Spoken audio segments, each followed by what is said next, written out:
നമസ്കാരം. ഞാൻ അൻസാരി. ഞാൻ സുഹൃത്തുക്കളോടെല്ലാവർക്കും നമ്മുടെ നാട്ടിൻ്റെ പുതിയ ഭരണം വരികയാണ്.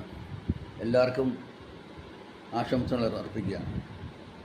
ഇന്ന് ഒരു ടോപ്പിക്ക് പ്രത്യേകമായിട്ട് എനിക്ക് സംസാരിക്കണമെന്ന് എനിക്ക് തോന്നിയത്, നമ്മുടെ നാട്ടിലെ കുട്ടികൾ പലരും ടീഷർട്ട് ഉപയോഗിക്കാൻ, ആൺകുട്ടികളും പെൺകുട്ടികളും കറുത്ത ടീഷർട്ട്, പലതരത്തിൽ എൻഗ്രേവ് ചെയ്തിട്ടുള്ള ടീഷർട്ടുകളൊക്കെ യൂസ് ചെയ്ത് തുടങ്ങുന്നത് വളരെ നല്ല കാര്യം തന്നെ. ഇന്നത്തെ ക്ലൈമറ്റിനൊക്കെ ടീഷർട്ട് വളരെ നല്ലതാണ്. പക്ഷേ ഈ ടീഷർട്ടിലൊക്കെ ചില സിമ്പലുകൾ കാണാനിടയായി. പലർക്കും ഇതിൻ്റെ സിമ്പലുകളുടെ അർത്ഥം മനസ്സിലാകുന്നില്ല എന്നൊരു തോന്നൽ. ഇപ്പം ഈ കഴിഞ്ഞ കാലത്ത് ഈ പല സിനിമകളിൽ ഇലുമിനാറ്റി, മോഹൻലാലിൻ്റെ സിനിമകളിൽ, അതുപോലെ തന്നെ മമ്മൂട്ടിയുടെ ചിത്രത്തിൽ ഈ മറ്റേ നമ്പൂതിരിയെ അവതരിപ്പിക്കുമ്പോൾ നെഗറ്റീവായിട്ടുള്ള ക്യാരക്ടർ അവതരിപ്പിച്ചു.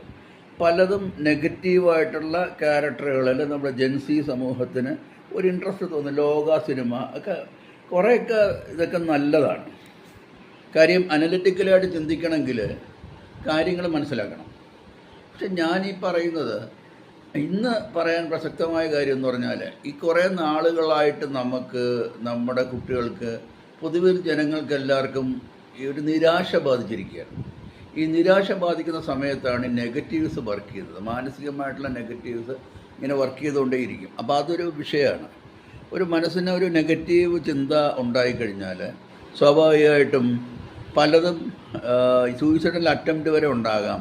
പിന്നെ ആരും ശ്രദ്ധിക്കുന്നില്ല, നോക്കുന്നില്ല, ഒരു അരാജകത്വം, എനിക്കൊന്നും കിട്ടുന്നില്ല, ഞങ്ങൾ ജീവിതം എന്തിനാണ് ജീവിക്കുന്നത്, ജീവിച്ചിട്ട് എന്ത് കാര്യം, അധ്വാനിച്ചിട്ടൊന്നും ഫലമില്ല, കുട്ടികളിങ്ങനെ, മാതാപിതാക്കളങ്ങനെ, മുതിർന്നവരിങ്ങനെ, സമൂഹം ഇങ്ങനെ, സർക്കാർ ഇങ്ങനെ പല സംശയങ്ങളും ഉള്ളപ്പം ഇത് നെഗറ്റീവ് ആയിട്ടുള്ള ഒരു രാജ്യം, ഒരു നാട്, ഒരു അവസ്ഥ.